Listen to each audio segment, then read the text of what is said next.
On the 16th tee box of Lahore Gymkhana Golf Course, I noticed some tiny webs draped on a naked shrub. This tree is Capparis decidua, commonly known as carrara. In the subcontinent, its fruit is used to make pickles. Unfortunately, the tree was totally winter-ridden, and on top of that, a bunch of spider webs were mushrooming on its branches. In the absence of leaves, the webs were trying to fill the gaps. No doubt the webs attracted onlookers' eyes and added a lot to the ambiance and overall look of the tree. In reality, I was observing a takeover in progress. Earth witnesses innumerable takeovers and replacements during each changing season.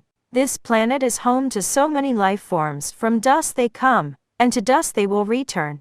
This tree was surrounded by more evergreen trees and some lush grass. It was a perfect example of natural coexistence.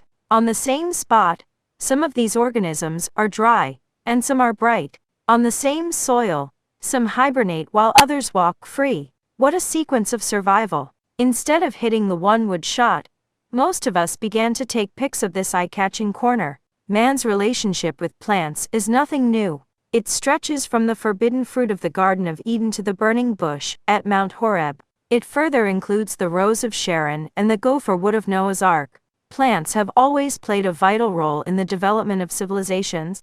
They were important then, but they're even more important today as they are essential to human survival. The revolution began when humans learned about botany, that changed the landscape of the earth on a massive scale. Centuries of deforestation across the globe provided human beings with huge farmlands, cultivation, roads, cities, and sprawling metropolises, thus replacing trees with concrete. That has already caused irreparable damage to the environment of this planet, and the practice continues. Industrialization further added to the escalating pollution levels, heightening gas emissions. And it wasn't only the earth, but also the skies that got polluted with space debris and damaged ozone. We urgently need to redefine our relationship with forests and plants. Maybe you are searching among the branches for what only appears in the roots. Rumi. We took the shots and proceeded towards the greens. This small tree said so much to me in such a brief time.